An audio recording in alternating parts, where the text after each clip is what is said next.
Hello, welcome to the Northern Echo's first ever Facebook Live Hustings event. I'm Chris Lloyd, I'm the paper's chief feature writer, and I'm so old that I remember more than 20 years ago when we got Tony Blair to record our first ever podcast on an enormous great big digital Marantz recorder. Put it on this new website thingy and we got 10 downloads and we thought, wow, that is the future. And now here we are, broadcasting live to billions around the world. And I'm joined by the 5 candidates who are standing for Darlington in the forthcoming general election. And for the first time, and as long as I've been stomping around this parts, Darlington really is an exciting seat. Labour's majority is 3,158, making it the 35th most vulnerable seat to a Conservative swing. And the Conservatives last won here in 1987, so we could be on the brink of a generational change, although the polls are narrowing now, so maybe we are not. Could be a truly marginal seat. And indeed, things are so close in Darlington that 4 of the candidates' surnames are separated by a single letter, which made the arrangements in alphabetical order very, very complicated. So, on my far right, for UKIP, we have Kevin Brack, an army veteran. For Labour, we have Jenny Chapman, the sitting MP. For the Conservative, my alphabetical order is completely wrong. For the Liberal Democrats, we have Anne-Marie Curry making your second bid for the seat. Yes. Then we have for the Conservatives Peter Cuthbertson making his second bid for the seat. And then I'll use my far left gag once and for all. On the far left, we have for the Green Party, Matthew Snedker, and you're an environmental campaigner, I think. Yes, excellent. So we've got about an hour, and I'll ask a question, and everyone will get a maximum of a minute to answer it, and then there'll be a bit of time for debate and tearing at one another's throats and that sort of entertainment stuff before we move on. And then at the very end of proceedings, each candidate will have a minute to say why they should be the next MP for Darlington. So we've asked readers and Facebook viewers to come up with some questions, and we've got a nice gentle opener here from Louise Graham, who lives in Darlington, and she says, what made you decide to become a politician, and what is it about your particular political party that attracted you? So I'll begin with Kevin, a nice gentle little opener. What's it about UKIP that attracted you? Well, I got drawn into this by I was getting fed up with the Darlington Council not listening to the people with the library and things like that, and it seemed Jenny was out of touch with the electorate, and so I thought I need to make a change. And UKIP, well, they're quite a modern concept, and they're looking for ways to move forward. Their direct democracy is a nice exciting new venture, and we have recall for the MPs, so if the electorate don't like us, that's it, 20% don't want us, we're out. So, but do you have more than one policy then? We have lots of policies. Right, you're beyond being a single issue. Oh, yes. Yeah. Right. Okay, excellent, thank you very much, Kevin. So, Jenny, why your particular party? Well, my party. Well, I first got interested in politics when I was growing up in Darlington, and for me, there were 1 or 2 things that happened when I was fairly young that made me realise that who's in government actually makes a profound difference to your life. And a big moment for me was when, and I think I've spoken about this before, so I'm happy to share it again. I was 20 years old, my dad was 48, and he died very suddenly with a heart condition. And that was a big moment in my life. And you start to take notice when things like that happen to what's happening in our hospitals and what's happening with health policy generally. And at that time, people were waiting well over a year and a half for operations, and they were dying on waiting lists because of the underfunding in our NHS. And I joined the Labour Party, I campaigned for Labour, and when Labour were in government between 97 and 2010, that all changed, and that doesn't happen anymore. Thank you, well done, that's a minute. That was part of the Chance to Live thing that the Echo was doing at the time. Exactly. Through Alan Milburn. Made a big difference. So, Anne-Marie, how do you alight on the Liberal Democrats? I was moving back to Darlington in 2002 as a single mum, and I hadn't been interested in politics before that, apart from when my dad was campaigning to get Alan Milburn elected. He was a member of the Labour Party, my dad, and I constantly argued with them, so I knew I wasn't quite aligned to the Labour Party. On moving back in 2002, I decided that I might just take a bit more interest in politics because I was aware that it affected every single part of our life, but until then I'd gone along happily, not taking any notice anyway. And I did an online test and came 89% Liberal Democrats. So I joined the Liberal Democrats here, expecting to slowly get involved in politics, and nothing happened for 3 years. And then I put my head up and took part in an election, didn't win, but then a by-election the following year in 2008, I got elected and been heavily involved in politics ever since, even to the point of having something in our manifesto come from me on the ground, talk to the relevant people, and taking education out of, setting a curriculum out of politics is something that my father and I talked about, and it's in our manifesto. Right, very good, thank you very much. So Peter, how did you alight upon the Conservatives? Well, I think for me the answer is that there are so many ways someone can make a difference in life, and politics is just one of them, but I think you really can make a difference politically. I became interested in politics in my late teens. I remember particularly being influenced by the debate on whether Britain should join the Euro, which at the time was a very real issue. I thought it would be a disaster for us to do so, and was very glad that the Conservative Party was playing such a big role in preventing that. Beyond that one issue, I've always seen the Conservatives as the party of aspiration and opportunity, always looking at ways to make sure people can do as well as their talents allow. I've always seen them as the party that can manage the economy, that it's the only way that we can fund the public services we all use is to get economic management right. Right, excellent, thank you very much. And Matthew, at the end, how did the Greens win your heart? Well, I've been interested in campaigning for environmental and social justice for about 20 years, and feeling very frustrated that quite often the wrong decisions were being taken, the wrong actions and policies put in place. And I kind of had an epiphany. I realised that I'd spent all this time asking the wrong people to do the right thing, and wouldn't it be about time to put the right people into office? So looking at different political parties, it wasn't that big a surprise to find that the Green Party's policies matched very nicely with my particular worldview. And what I really like about the Green Party is that it is truly democratic. It doesn't matter whether you've been a member for 1 year or 20 years, your voice is heard, and it is one member, one vote. And we're very good at handling diversity without descending into chaos. And the Green Party offers us a way of working that doesn't just look at who our core supporters are and try and do the best for them and excluding other people. The policies at the heart of the Green Party are about the common good, doing the best for everyone and achieving the best outcome. And after all, there are no jobs on a dead planet. Right, excellent, thank you very much indeed. I don't think we'll have any tearing of throats over that question. That was a nice little gentle opener. So we shall move on to the second one, which is more controversial really. Theresa May said this was going to be a Brexit election, and so Ross Watson in Darlington asks, how did you vote in last year's EU referendum and why? And let's add to that, what does Darlington need from Brexit negotiations for the town to become a success? Does it need controlled immigration? Does it need access to the single market? Or does it just need the freedom that this will bring us? So if I start with you, Jenny, on that one, which way did you vote in last year's referendum and why? I voted Remain in the referendum, but when I did that, I made a very serious and sincere promise to the people of Darlington, which was that I would abide by whatever the town decided. And the town decided by a clear, if not massive, a clear majority to leave the European Union, and that is what my job has been to make sure is achieved. So in Parliament I voted to trigger Article 50, and I've been across to Brussels, I've spoken to some of the negotiators there, and I have every confidence that Brexit not only will happen, but that if approached in the right way, that we can get a deal that actually works well for the North East. But it really does matter getting the right deal.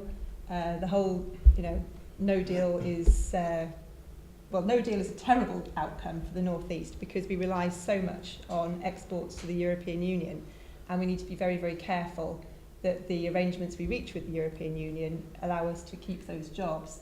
The other thing it means, I think, is that we have to completely re-examine our immigration policy. So freedom of movement is ending, and we need to decide what we put in place instead. So we need to think carefully about what we need from immigration, where our skills gaps are, what we're going to do in order to fill them. So to what extent do we want to continue to be reliant on overseas labour, and to what extent would we prefer to change our skills offer to local young people? Right, okay. Perhaps a we'll come big back to opportunity. immigration as we move along the table. Sure. Anne-Marie, which way did you vote, and where does Brexit take us? I voted Remain, and I have great concerns with the current stance of the government, the Tory government, of going for a hard Brexit. I feel that we need to be part of the single market. We need to be able to keep the European arrest warrants and things that keep us safe. The police need to be able to talk to our European opposite people, because they are vital in tackling crime. One of the things that is happening with crime is it's going international. And if you think about the cyber crime that's happened recently with the NHS, we need to be working with police across the world, but in Europe, if we all work together, we're more likely to tackle the problem together rather than an individual. So yes, if we're going to go, we've got to go, but we need to protect certain issues for the North East. Europe has been good to us, so we need to be able to protect the jobs. The farmers need protecting, because they're going to lose massive subsidies, so we must ensure that they don't lose out on the subsidies, or that the deal that we get them means they don't need those subsidies. We have to protect the jobs in the North East. Right, thank you. Peter, which way did you vote at the referendum? So I voted Leave. There were a lot of reasons that it would take longer than a minute to explain. I think the biggest one, and you mentioned we're coming back to immigration, was the immigration issue. I stood to be the MP again 2 years ago, and more than any other issue put together, people talked about how much immigration was the issue that concerned them, and I saw no way we could actually bring under control the number one issue in people's lives unless we left the European Union. I've never been afraid of the notion that we could make our own laws and that would somehow do damage to this country. I think one thing I've said on the doorstep a lot is give me a chance. If I do a bad job, kick me out in 5 years. We could never do that with the European Commission that had so much of a say in our lives and still does until we leave. In terms of the deal we've got in front of us, I'm very optimistic. I think we've got a very strong hand, not least given how much we buy from the rest of the continent, much more than we sell to them, and we've got the right person going into this election, the right leader to lead those negotiations. One thing people say to me on the doorstep a lot is there is no other option but Theresa May. Because what do they hope that she's going to bring for them? Well, taking control over immigration is certainly part of it, but in terms of negotiating that deal whereby we are able to retain free trade, which is important, but also get deals with the rest of the world and not be paying a huge amount of money. She said she'll walk away from a bad deal, and she's right too. Right, okay, walk away from a bad deal. Right, so Matthew, which way did you vote at the referendum? I voted Remain at the referendum. I saw the advantages that personally I'd received from Europe. I studied in France, worked in France, my partner did so in Germany, and we received freedom of movement and we could work there as members of the EU. But it wasn't a straightforward, I'm always going to vote Remain. It did require a lot of thought. Again, the Green Party are internationalists. We work across international borders as well as across party boundaries. And we've always been very pro being collaborative with our partners in Europe, but we were dead set against a European superstate. And we've always, MEPs have always argued against that, because we believe decisions should be made as close as possible to the people who are affected by those decisions. We were concerned about the accumulation of powers centrally by the executive in Europe. So while I campaigned to Remain, I also campaigned for a rearrangement of where those powers were held. What Brexit threatens us with is becoming less important, less influential in the world. We've already seen a kind of rudderless US, and the EU is now looking to consolidate their position because they can't rely on the US to give them a straight deal. Freedom of movement, I would seek for the UK government to guarantee all EU citizens in the EU, in the UK at the moment, freedom of movement and freedom to remain, and seek a reciprocal agreement on that. Right, okay, thank you. That's your minute. So, Kevin, UKIP, which way did you vote at the referendum? Surprises, It Kevin. is. Well, my first ever vote, a lot of years ago, was for the common market. It was in 74. In 74. Well, that was me. I thought it would be a great thing. Over the years, I was working as an agricultural engineer, and I saw the farmers slowly deteriorate. You know, instead of employing lots of people, they didn't buy as much machinery, things went down. And over the years, the subsidies was taken off the small farmers and are left with the big farmers who didn't really need it as much. Whereas in Europe, they looked after the smaller farmers more. I looked around in Darlington, you could see Albert Hill, all the industry used to be up there. Opposite Cummins, they had the Torringtons. Cummins used to make the parts for the engines. All our manufacturing over the years got taken away. We were left with the financial services. Now, we lost the fishing industry because of Europe, and things don't seem to be getting any better. I mean, I'm all for green ideas. Wind farms I thought brilliant, but they're heavily subsidised. We pay them when they're not making electricity. Instead of investing in water turbine, you know, we've got hundreds of years ago, we had windmills and water mills. Here we've just stuck with the windmills for the electric instead of going down the water side. And so when it came to the referendum last year, I was helping along for the Leave campaign and voted Leave. So most people have mentioned immigration. Let's kind of drill down a little bit. Kevin, your policy is one in, one out, is it? How's that going to work? Well, we were wanting to have a controlled immigration, and in Darlington myself, I've noticed going to the doctors, I used to be able to get straight in within a couple of days. Now I have to take 6 weeks to get in. Right. But That's because of immigration. because is no, it? it's not due to immigration solely. The doctors and other things. But we need to control it and have it on a points-based system. At the moment, we can only take people from Europe. There's lots of people in America. I mean, last year, there was only 10,000 people came from America. We had 180,000 from Bulgaria. 180,000. Yeah. And so we can take the people from Europe, no problem. Right. But the skilled people that we need, we can't have. I thought our immigration was 350,000 in the whole year, so and half of it. The top one was Bulgaria. I was Right. astounded in how many was coming in. I just saw it last week. Right. It was amazing. Yeah. Okay, so how will the points-based system work then? Well, we just need to look at it. And as Jenny said, she's been over to Brussels and they've been looking into different ways of doing it. And this needs to be hammered out in the once we've decided. So how are you going to control it? Are you putting a cap on it? How many people are going to come in? The way you need to look at this is the people that you encourage to come to your country, it needs to be based on some rules and an understood framework around it, so that the country is able to access the workforce that it needs for certain occupations.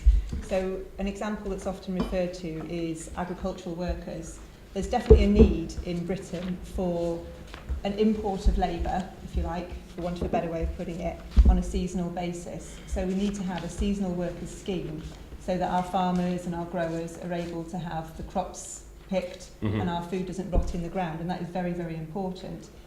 When you look at something like engineering and construction, I would say that actually it's been a failure of this country to not train sufficient construction workers for our needs over the years. So we find ourselves having to recruit from overseas to do those sorts of jobs when really we ought to be able to train enough plumbers, electricians ourselves. And you go to the local colleges and I think that we have too many people doing courses that don't lead into the right occupations or into any real careers at all. And we need to have a complete rethink of further education. We need to fund it properly, but we need to make sure that courses are geared towards the needs of business and employers, which they're not sufficiently at the moment. And that creates skills gaps, which then we're having to fill by immigration. And there's something not quite right about that.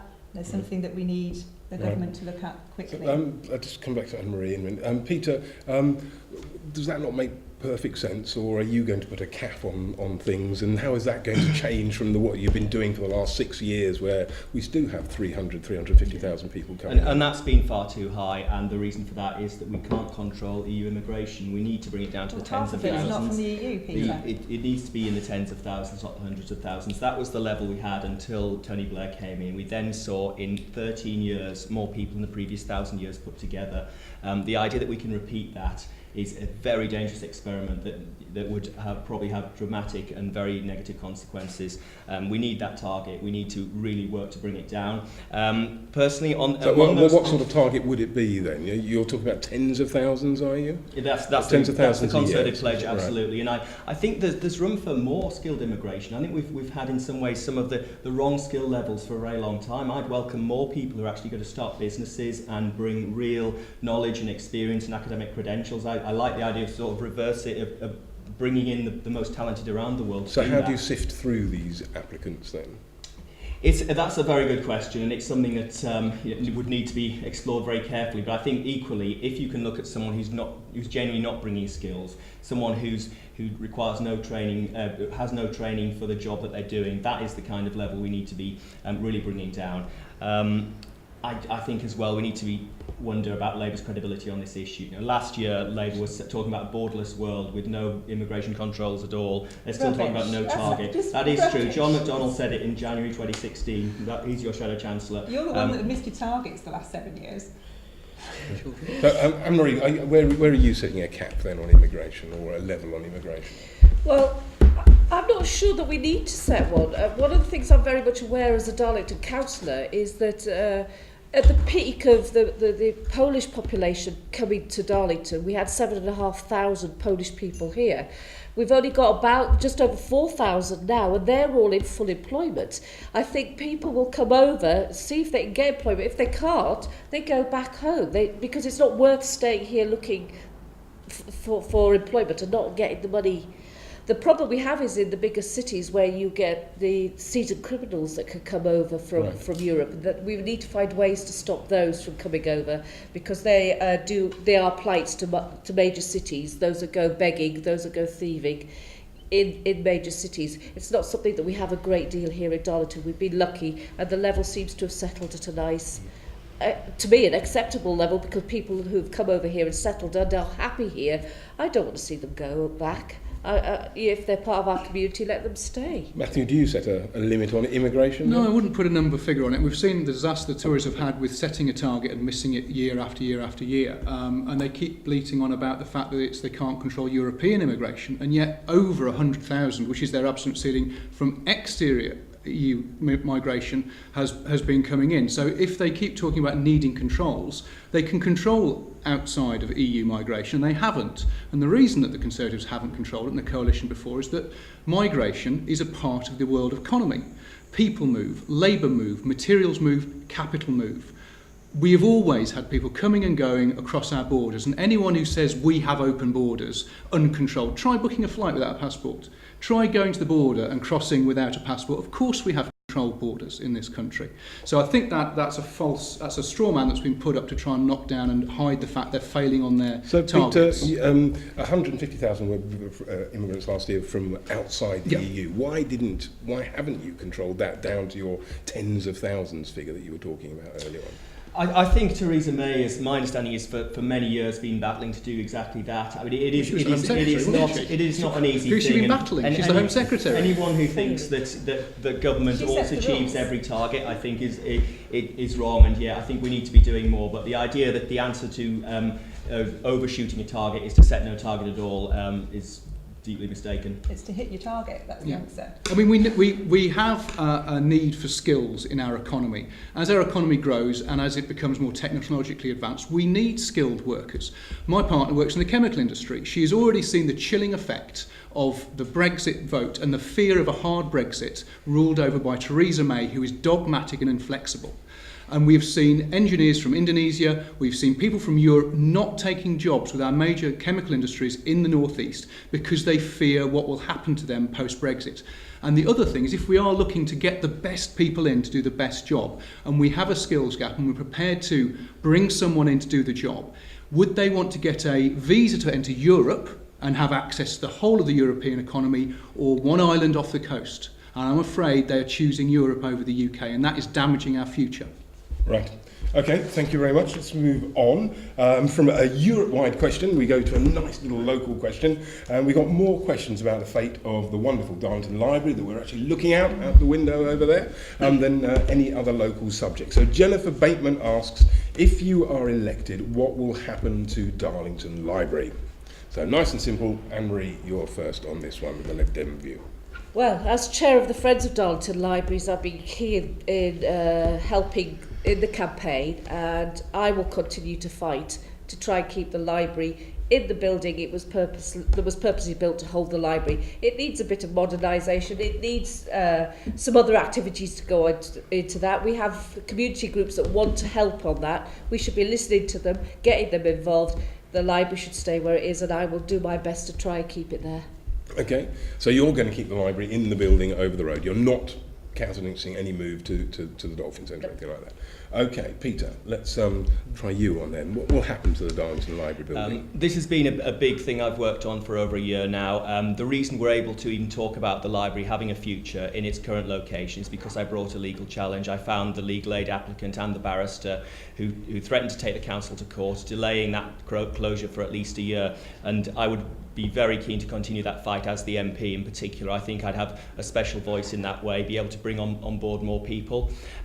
2 weeks ago I sat down with the Secretary of State for Culture, Media and Sport here in Darlington. We talked about the fate of the library. One of my first acts as MP would certainly be to talk to her about her ability to call in that decision, which is something that it's a relatively new power for a Cabinet Minister to look at where library provision is seriously very, very poor in a particular borough and ask whether a council is doing its statutory duty. I will continue to look at legal options for challenging the decision, and I would be interested certainly as well in sitting down with the council and saying this is a big part of my election, let's work together and see if we can save this library in its current location. So will this closure then make Darlington's library service very poor in that definition you just used then?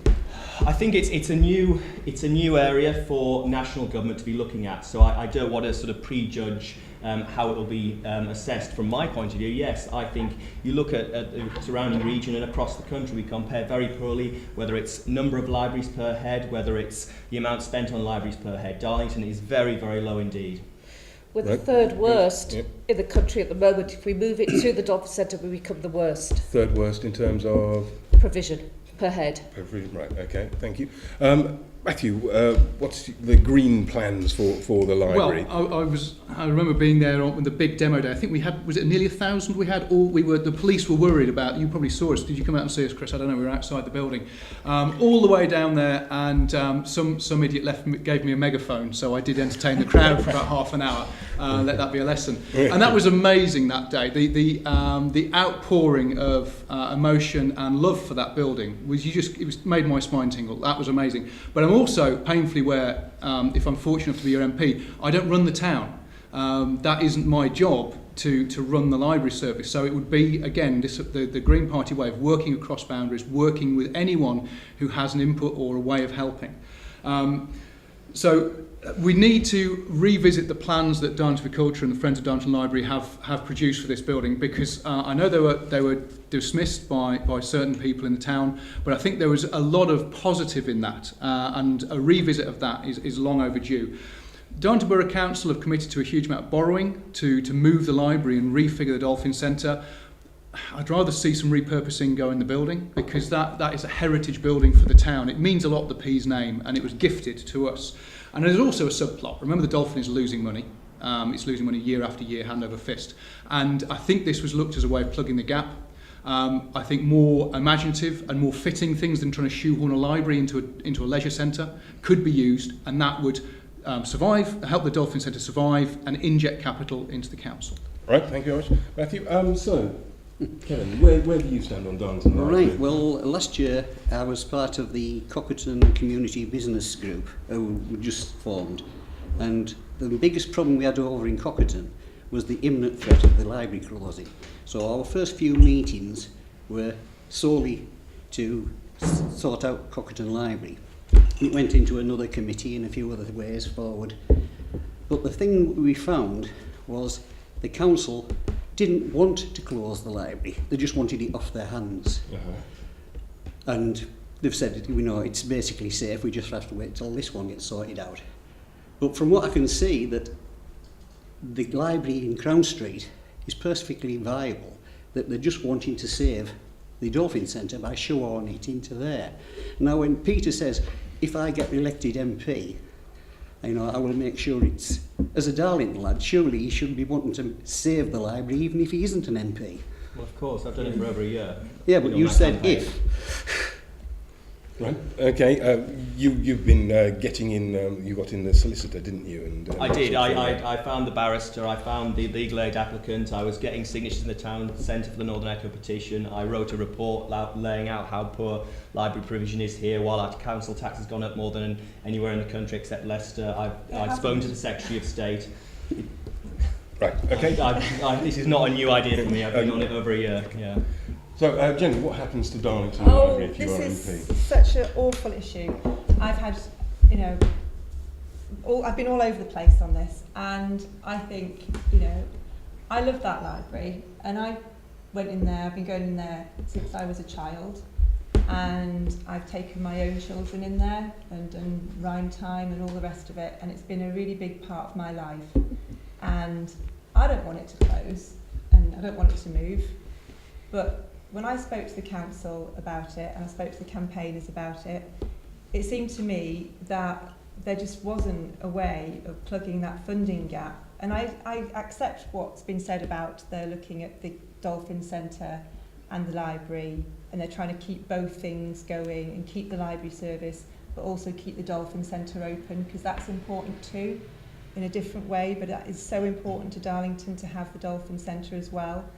And I think that what is going to happen is there will be a new service at the Dolphin Centre, and there will be some things about it that are better. And it will be the things around being able to access the library 7 days a week. There will be more facilities there, so easier access to toilets, easier access for people with pushchairs and who've got mobility problems. There'll be cafe bar area, you know, some of those things will be better. Right. But I completely understand the attachment to the building. So what I think is that we need to have a plan now, which means that that building, that beautiful landmark, stays in the ownership of Darlington people and open to the community. Sadly, in the face of horrendous cuts to our council, and actually, Peter, you know, 40% funding cuts to Darlington Council under the Conservative government, that we need to find a way of getting some income from the building. So I've put forward a suggestion that would mean we could keep it in community ownership, we could keep some of the things that are currently there, gallery space for example, but we need to make money. And so we can have a cafe bar in there, we can have a small performance space, we can repurpose the building, and it's not something that is...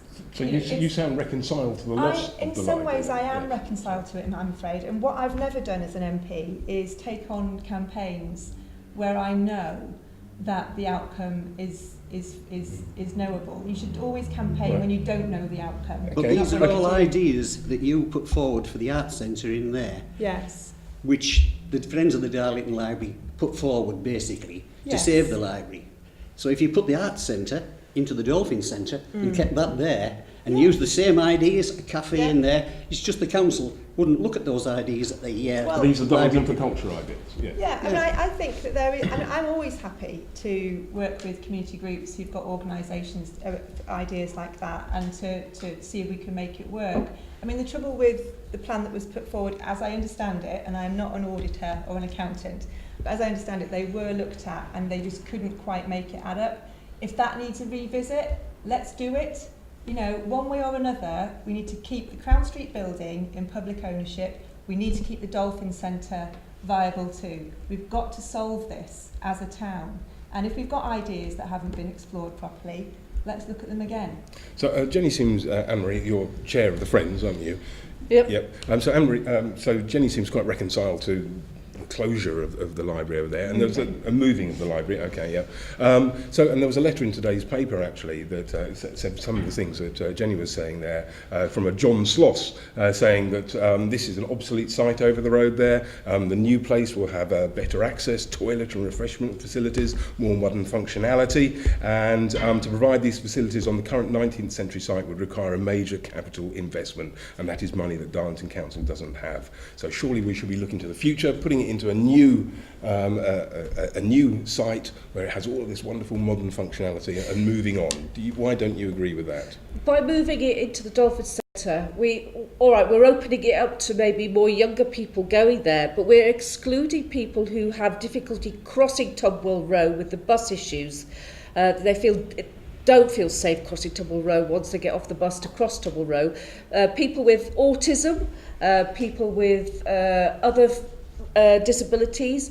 Will we exclude some of the homeless people who go in there to find a bit of respite from bad weather and stuff like that? In the Dolphin Centre, often they're kicked out. We are pushing other people aside from the use of the library that currently use the library by moving it into the Dolphin Centre, and I'm not happy about that at all.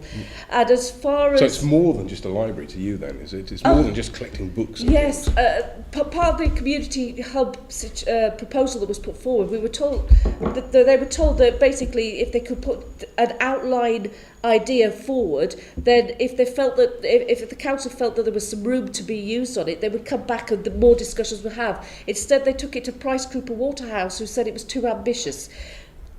They didn't get a chance to come back and discuss it. It would be nice if they opened the door and allowed them to come back and discuss it now, because I'm pretty sure a working model could be made where we could become more sustainable at that building. And if we need to move anything in to make the Dolphin Centre more viable, then maybe rather go for the dual cost of adapting there and the Dolphin Centre, just move the forum into the Dolphin Centre. You've got a lovely central hall where they can perform. There's a library. There's a bar already in there for them. It makes more sense. Okay, Peter, isn't this not just a function of a lack of money? Something's got to be cut. The council is facing very, very large cuts in its budget, and it's got certain statutory things it has to do, and it doesn't have to keep a library in a Victorian building going. I mentioned earlier I'd written a report on exactly this issue of where Darlington is ranked so poorly for library provision, whereas at the same time has been rocketing up council tax more than anywhere in the country, except Leicester has spent more than other councils, almost any other council, on executive salaries per head of population. Just hold that thought. Just hold that thought. Jenny, you're exploding here. How much is the council where you are elected in Westminster, in central London, where you live, where you work, where you are on the council? How much do you spend down there on libraries, on your council, Peter? It proves my point. How much? It proves my point. As I said, it's hugely more. How much? It's about How much do you pay a 35,000 chief per executive? person. This is hypocrisy. It's far less per head. It's and this hypocrisy. is It's far the less per difference. head on library spending in Darlington than in Westminster. It will be. It is. Yeah. It's a lot less per head, whereas executive salaries are huge here. I think though that we talk about this move as if it's this council can have any confidence that they're going to make it work. The reality is that we've seen this council make so many mistakes and all kinds of things.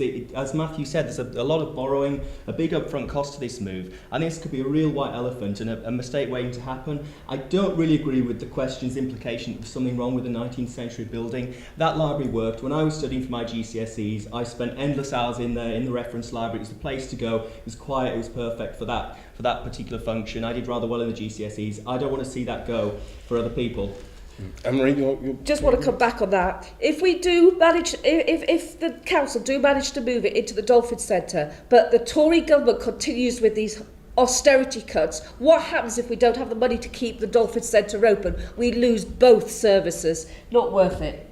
Matthew, do you agree that this is down to finances, or is there something more profound than that? The money is down to finances. Yes, Yeah. you're quite right. Yeah. I think also, I mean, there's a savage cuts that have been visited on local authorities up and down the country, but particularly in the north and particularly in poorer areas where spending has been slashed heavier. We've all seen the figures of cuts superimposed on Tory and Labour councils, and we know where the cuts have fallen because that's what I referred to earlier, where certain parties tend to favour their own supporters. Tory it does authorities happen. Weren't getting the money in the first place. That's the difference. They're less affected because they got so little. The reason that councils need the money to spend on them because the fundamental services are to make life bearable. And when you have a rich area where you have lots of very expensive houses and large amounts of council tax coming in, then you have money to spend, Peter. But when you have a town like Darlington, which has a lot of people, and there's a lot of areas of deprivation in this town, then you will not have a lot of council tax coming in, and therefore you do not have a lot of money floating around, Peter. Okay, now remember that. Well,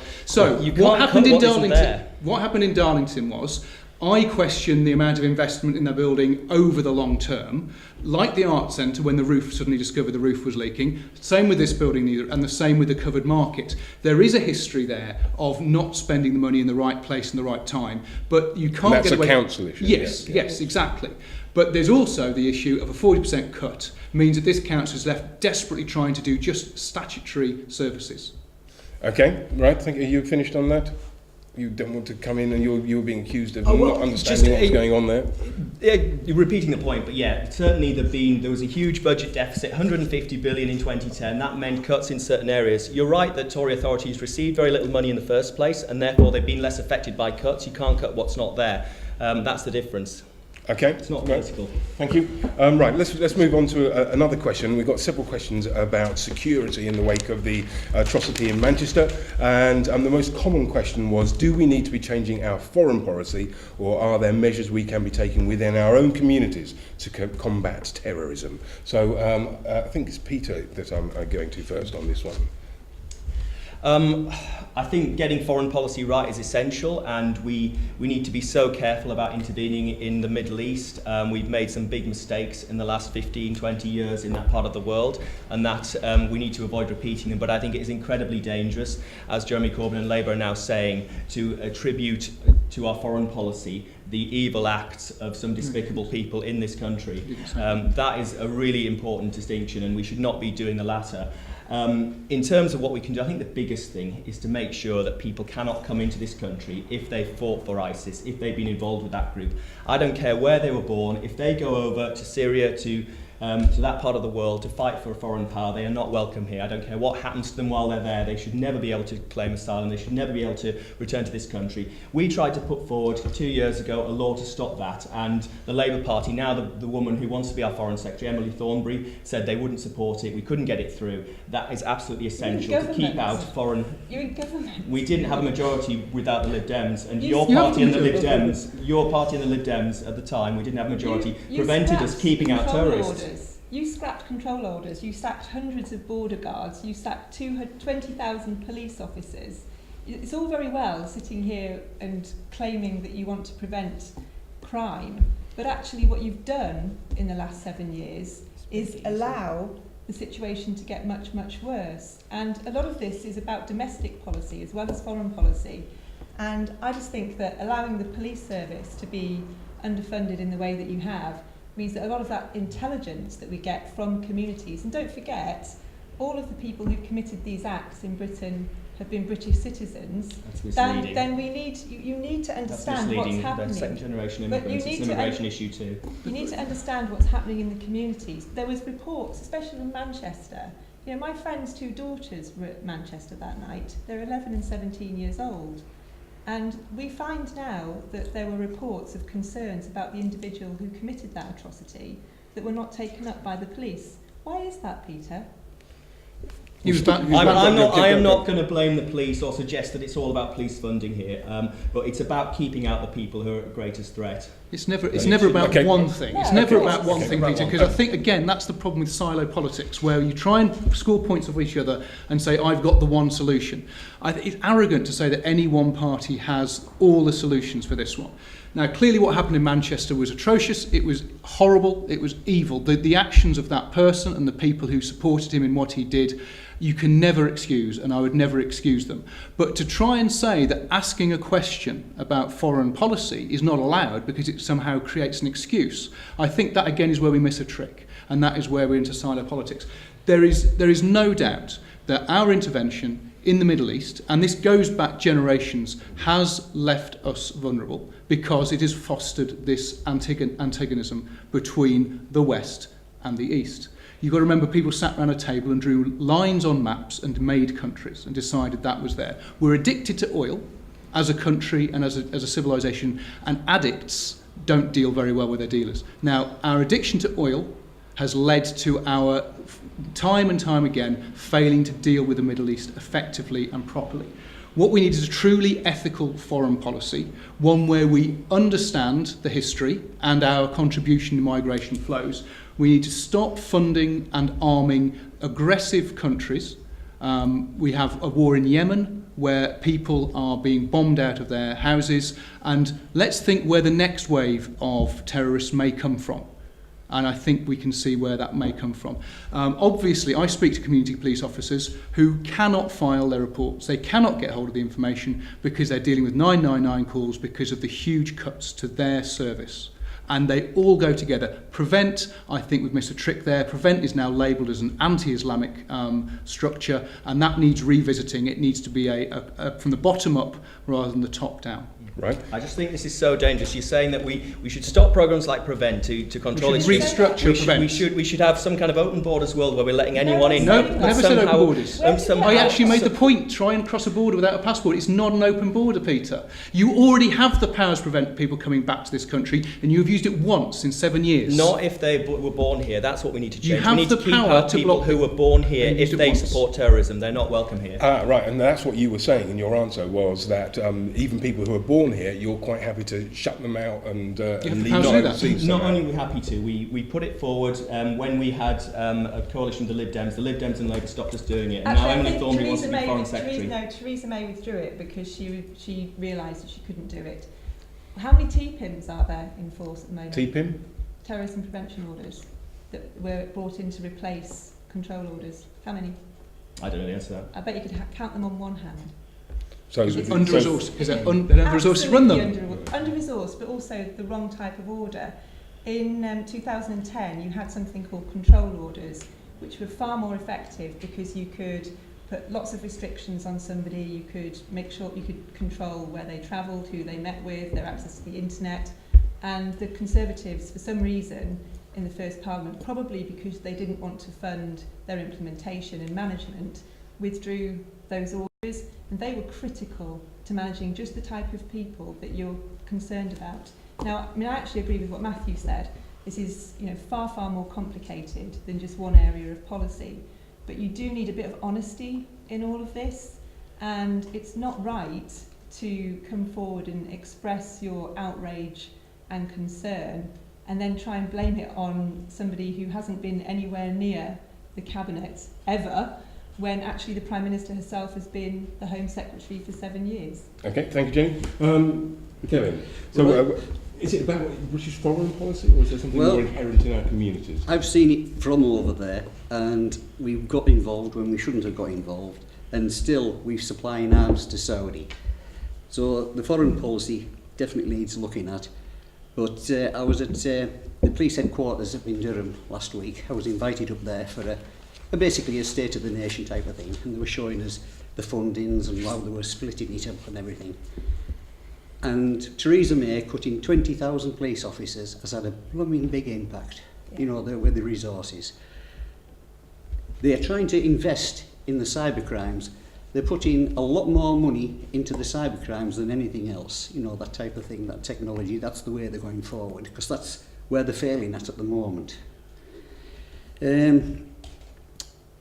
There was something else I thought about before there when you were on. Right, well, I'll come back to you afterwards. Anne-Marie, I haven't harangued you on this one yet. So is it just foreign policy, or is there something more deep in our community? I think it's more than foreign policy. If you think that some of the terrorists come through Belgium, so having border checks is a little bit harder. I think the people we need to be talking to and getting the confidence of are the local communities. In this incident, the Imam and the local Muslim community were telling the police, this guy is dangerous, this guy is dangerous. I would like an investigation to find out why that wasn't acted upon. If it's down to lack of funding and lack of policing, then we have a big issue where we can blame the cuts to the policing. If it was due to the fact that we are not yet good, the police are not yet good at talking to local communities and getting communities, listening to the intel coming from communities and prioritising it, then that's something the police need to address. But I feel that we can't close down our borders because international policing, we need to know where these rogue people are coming in from, wherever they're coming in from, because they could be coming in from Belgium, they could be coming in from Germany, they could be coming in from Syria, they could be coming from a number of different countries, and we need the international cooperation to be able to identify these people before they come into the country, if we can. Matthew, I was going to just quickly go back to one of the things that you said, because you went back further than just kind of 9/11. You seem to be suggesting that it's British foreign policy that is generations old, almost back to the redrawing of Iraq in the 1920s. I'm not saying we should be in sackcloth and ashes and beating ourselves up. I think we just need to be aware of the long overhang of history that led us there. We've got to remember that the UK and the Americans were competing for Saudi favour right back before the First World War, because they knew the oil was there and they knew the necessity for that. And those who was put in power in Iran, you've got to think of the Shah of Iran was installed by the British government using CIA involvement. You've got to remember that what led to the Iranian Revolution that made destabilise hugely was the fact that they resented the fact that the democratic elected Prime Minister was removed from power by Western forces because they wanted the Shah to have a totalitarian regime. You've got to look at what's happening in Syria, where we have an inherited dictatorship now. We are in the second generation, and government ministers go and meet him and shake his hand when he gets his 99% majority. The fact that these people feel comfortable and safe in their dictatorships in that part of the world will only lead to more trouble. Peter, I'd love to respond to that, because I think it's a respectable view, but I 100% disagree. I think a lot of these trouble zones, they were far better governed when we were there, when we were running the show, than the dictators that are there now. We need to take pride in our history, actually. Colonialism, I think you should imagine if you're growing up in this country and you're vaguely tempted by ISIS or some other terrorist group, and then you look to an elite that, in this country that shows no interest in our past, shows no sort of pride in what we've done for the world. Which of the elite have no interest in our past? Why wouldn't you look at that and say, gosh, yes, if even British politicians are saying how terrible this country was in the past, of course they're going to, in some cases, be tempted by someone who at least offers some sense of pride. We should be proud in our own country, in our own history. We snuffed out their democracy because they were more pliable like that. Why did we install the Shah? Because he was more pliable, he was in our pocket. Whereas the democratic government was removed. He was trying to nationalise oil. You don't have to look so far afield. Over the last 50 years, you just have to look over to Northern Ireland to see the segregation. The young children starting at 4 at school, going up to 18, never mixing. They got radicalised. You saw them on the TV throwing petrol bombs. We've learnt nothing over the last 50 years. It's the same situation as the Muslims. It's religion getting brought in. Over there, they bring the schools together now on a young age. So little Billy is playing with little Johnny. And so when the father says, oh, the Catholics are no good, little Johnny says, no, they're not. I play with him at school. You need to bring them in at a young age, and then they grow up, and there's a lot less problems. Granted, we've got more peace walls over there now than we did at the height of the Troubles, but you need to integrate the people. Just look at Northern Ireland for the problems that we had before. They're not too dissimilar to what we've got now. And I lived in Uganda when the British armed and paid for and helped Idi Amin get into power. And what a problem that made for immigration in the UK then, because he kicked out all the Asians. So I'm sorry, we do meddle in countries we shouldn't meddle in. Right, thank you very much. Jenny, what was your leader? What was he trying to say in his speech, do you think, about British foreign policy? I'm not sure, I didn't see the speech. I think what he's trying to say is that life's more complicated than all that. And, you know, a bit like the discussion we've had today, there are lots of different strands to this, and you can say, you know, there are aspects of this that may relate to our position in the world, but there are also aspects of this, which he didn't say in his speech, but I think are also very important to understand, that are actually just about people being exploited and manipulated, often young, vulnerable men who we really ought to be able to spot what's happening to them, particularly when intelligence is passed to the relevant services. And I think all of this needs looking at in the round, and it's no good saying it's just about something that happened 50 years ago or 20 years ago, or as a consequence of a policy that we've had. These acts are absolutely evil and disgusting, and we need to take every possible strand of intervention that's needed to prevent them. Right. Okay, this is becoming like one of my feature articles, actually. Very, very far too long and rambling. We've got the whole internet, though. We can fill the whole internet up. So one last question from Nigel Boddy. If Darlington Memorial Hospital's A&E is downgraded to a walk-in centre, would you resign as an MP and cause a by-election over the issue? Or, it could be put another way round, wouldn't Darlington be best served by having the best equipped possible A&E, even if it is a town just 20 miles away, like the James Cook University Hospital? So, Matthew, you haven't answered one first yet. Well, I've spent quite a few very wet hours on the picket line with the junior doctors during their strike, because their new contract was not safe and not fair. And I learnt a hell of a lot from them. Not once did they ever say they wanted more money in their pocket. What they were able to tell me was that the contract that was being imposed on them was leading to the patients they were serving being less well served and being in more danger. And nurses came out with cups of coffee, and I chatted to them, and they told me how hard their jobs were. Their pay cuts were, in real terms, were biting, and that despite all the good intentions, the service through the NHS across the country was going down. We could see that in waiting lists. We now see mortality rates among infants in this country going up for the first time in 2 generations. So can I move you on to the Darlington A&E? Yeah, Darlington A&E. We're a growing town. We're planning another 10,000 houses, I believe, in Darlington. We need that. We have the largest military base in Europe on our doorstep. The underfunding of the NHS to prepare it for being sold off is such a cynical move that it really, really frightens me that we would do that. Something that we built up after the Second World War when the country was bankrupt, and yet we invested and funded a national health service. The sustainable and the SDP plan needs to be removed. It is built on 3 pillars. All 3 of those pillars are unfounded. The foundations are built on sand. It needs to be scrapped immediately. We would fund the NHS properly, so it wouldn't need to close, so I wouldn't need to resign. Right, okay, well done. You actually answered the question there. Fantastic. Kevin, You can tell them politician. Darlington Memorial Hospital, A&E, is it something big enough as a resigning issue? Should it close, do you think? Well, it's a very, very good issue. That the problem we've got is the PFI contracts. In a lot of contracts assigned to that, we're paying £35.5 million a year repayments on the PFI contract. The maintenance contract is linked into it, 1.4 million. You've got the car parks, they have to have the car parks there because of the PFI contract. You've got the agency workers, they have to use the agencies that they say. And £26 million on the agency workers last year. You've got empty wards upstairs and empty beds because they can't afford to keep them open because of the maintenance contracts. Not in Darlington Memorial? No, the national, in the National Health Trust, which is at Darlington, and it's bigger than Darlington. Can I move you on to the A&E as well? Just the A&E, well, that's part of the hospital, and we'd like to keep that open. And what UKIP are saying, trade, not aid. And so the money that we'll save from not giving the aid to the foreign governments, international aid, we'll put into the National Health Service.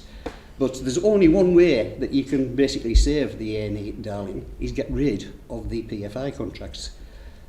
To increase the amount of money in the NHS? Yes. Yeah. Okay. Right, thank you. Jenny?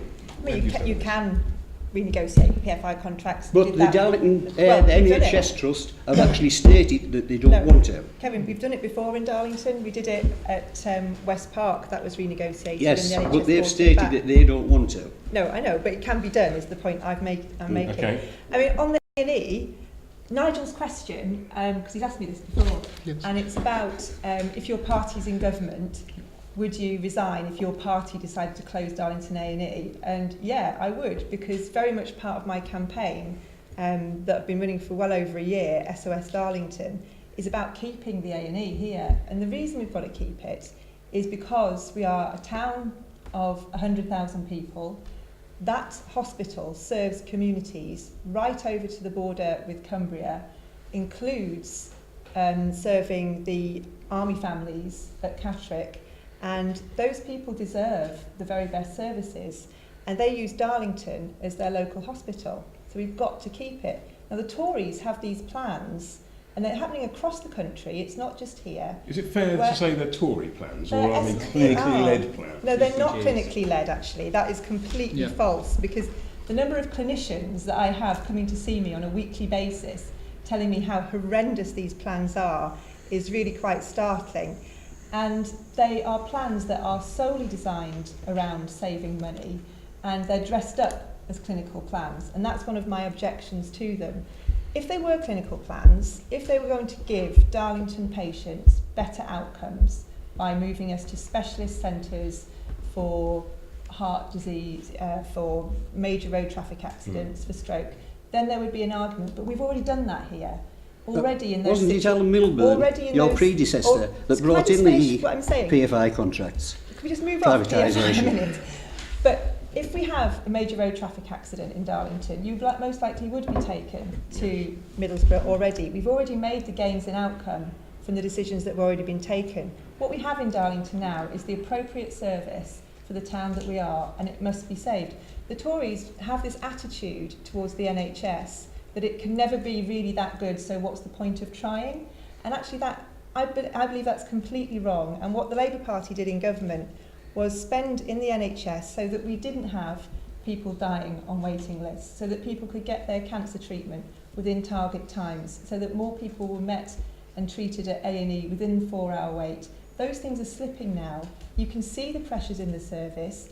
I use the hospital on a regular basis, and you can see what's happening, and these are results of decisions that are being taken by the Conservative government. It's wrong, it shouldn't be happening, and I will oppose those plans. Thank you. Anne-Marie, where do you stand on the A&E? And is it something that you would resign over? Should a Lib Dem government, or even a coalition government with you in it, shut it down? Oh, well, the Liberal Democrats don't want the pressure on the NHS to continue. We've already said that we will put a penny on income tax to try and fund the NHS and social care. I personally believe that if anybody decides to close our A&E, are absolutely not going on the grounds of the merits of where it's placed. It is absolutely crucially placed, north, east, south, west, rail and road. We are perfectly placed to service a far wider area than any other hospital. To have specialists going up north and to the east of us, we need to keep a sustainable A&E here to service the rest of the region that's not getting serviced by for easy access. I also came in once from Eaglescliffe. I was coming in from Eaglescliffe, and a transplant plane had landed at the hospital, at the airport, and within 5 minutes it was at our A&E here in Darlington. We're perfectly placed for that, because it's a straight road through, it's a safe road through, we've got a good network of roads on that side of the town to get to our A&E. It does not make sense to close it down, and if they do go ahead and close it, if they're not doing it on common sense reasons, they're doing it out of spite or Spite? well, they want to see the national health destroyed. Right. Okay, Peter, is this a sort of thing a resigning issue for you? Should it be closed under your watch? I agree with just about everything that's been said on this question by the other members of the panel. It would be one of the big issues to make the case as the local MP. I wouldn't resign if clinicians decided to move it, but I would do everything I could to persuade them it's the right approach. I think we have an excellent case as a town, and it's being made very well by others on the panel, and I would be making that case very strongly.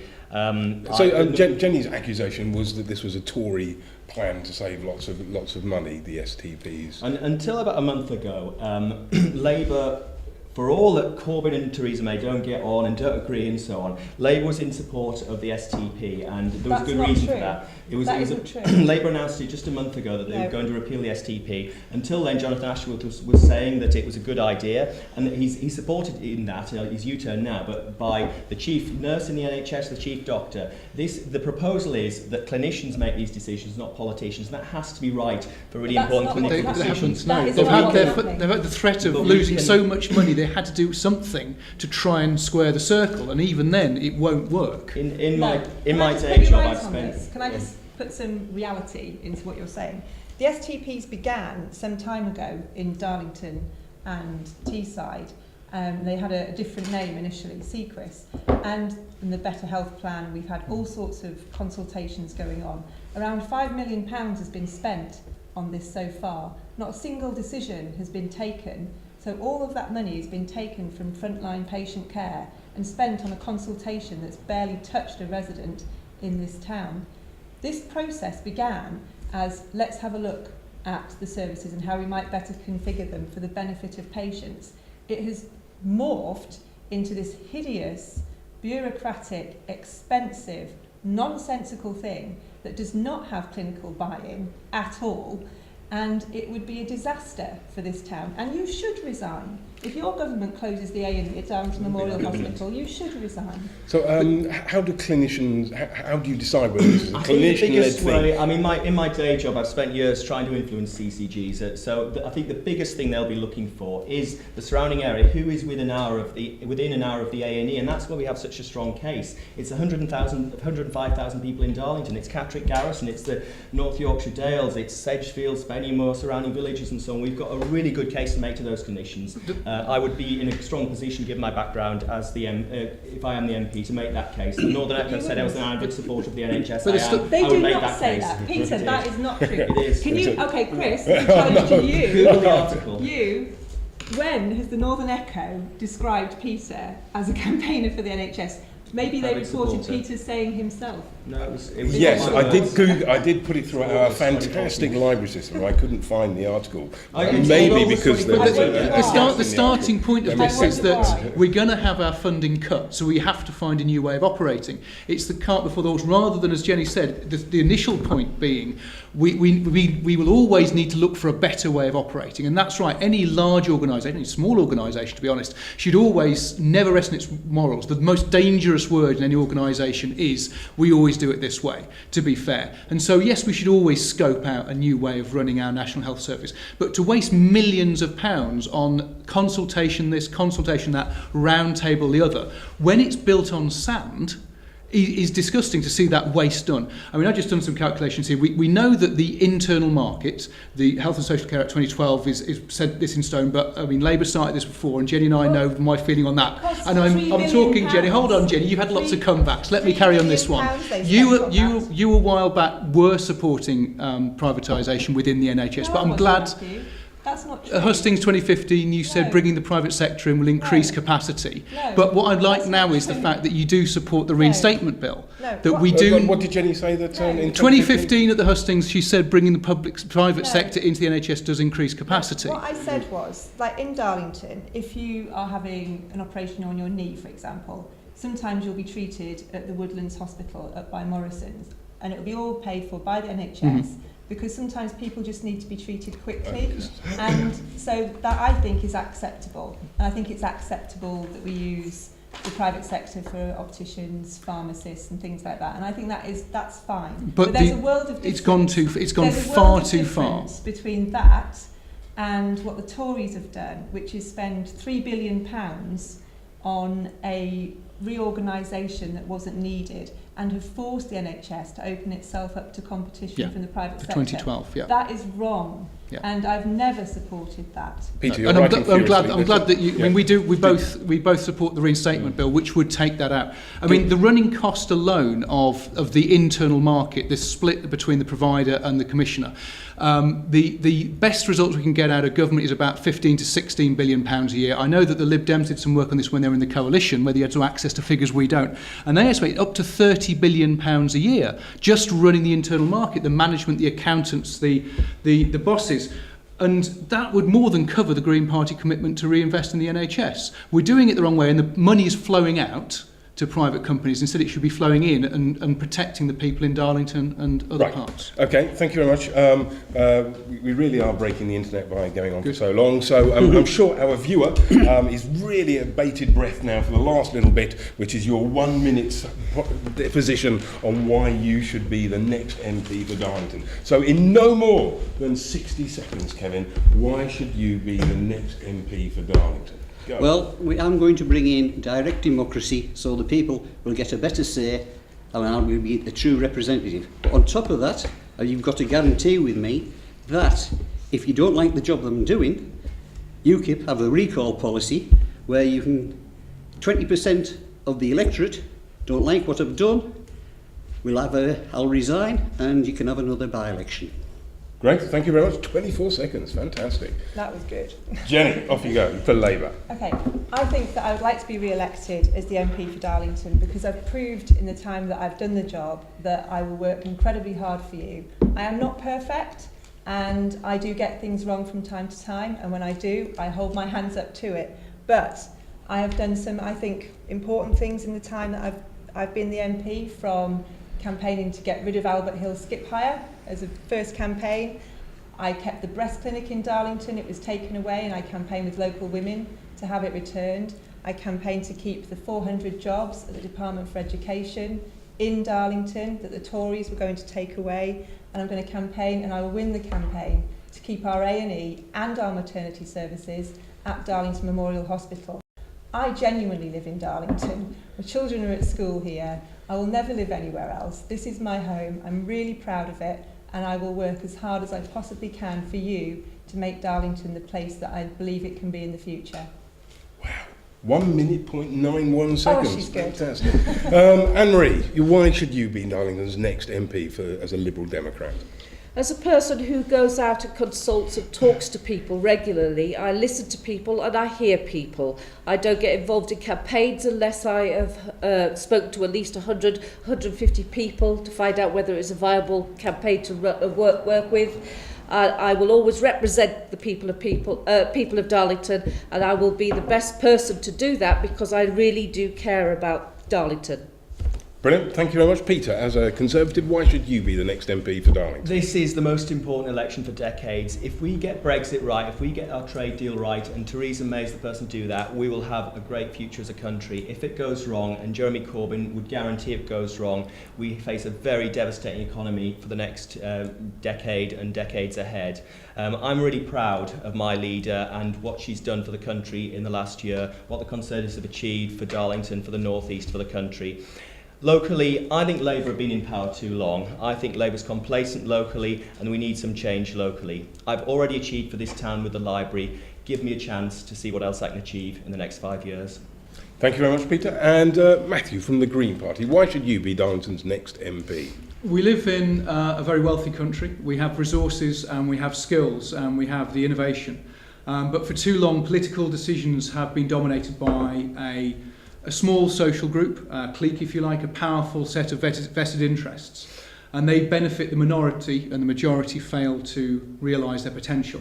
Whereas the Green Party, we do politics differently. We do it for the common good, and we do politics the way you want it done to you. So rather than an unstable, unsustainable economy, we'd have equity of society and reverse the divisions of poverty and wealth. We would properly fund education and health, and we would properly provide safe, warm housing, a transport system that works for the people, and a democracy that makes every vote matter. Brilliant. Thank you very much. So that's all the 5 candidates in a minute why they should be the next MP for Darlington. And that's it. We've set the world alight here. And because I'm sure you will want to watch it all over again, an edited package will be on the Northern Echo's website within a couple of hours. We hope, give or take technology. And there will be a full report in tomorrow's paper, which is just £1.10p from all good newsagents and plenty of bad ones as well.